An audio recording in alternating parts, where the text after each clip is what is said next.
तुमच्या बाळाला जन्मानंतर पहिल्यांदा बाहेर नेतात तर मग हा एक संस्कार नक्की करा. नमस्कार, मी वैद्य जीवन जाधव. आपण लहान मुलांचे जे संस्कार बघत आहोत या संस्कारामध्ये सगळ्यात महत्त्वाचा एक संस्कार म्हणजे निष्क्रमण संस्कार.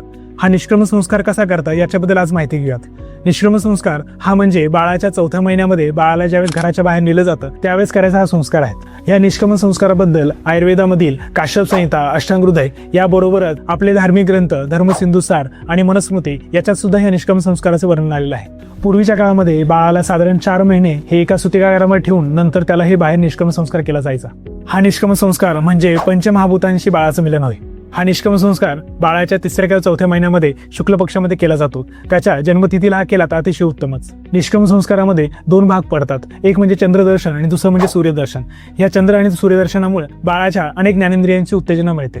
या निष्क्रमण संस्कारामध्ये जेव्हा आपण बाळाला बाहेर घेऊन जातो त्यावेळेस तो कसा बघतोय, कसा ऐकतोय आणि कसा रिस्पॉन्स देतोय, सोशली तो कसा राहतोय हे चेक करण्यासाठी आपण ही परीक्षा बघत असतो. या निष्क्रमण संस्कारामुळे बाळाचे डोळे म्हणजे त्याचं विजन चांगलं आहे की नाही, त्याचे कान म्हणजे साऊंड रिस्पॉन्स त्याचा चांगला आहे की नाही, त्यासोबतच त्याचं मान कसे आहे म्हणजे नेक होल्डिंग कसं आहे हे चेक केलं जातं. अशा प्रकारे हे वैदिक निष्क्रमण संस्कार जर बाळाचा केला गेला तर बाळाची डेव्हलपमेंट कशी आहे हे आपल्याला खूप छान पद्धतीने कळू शकतं.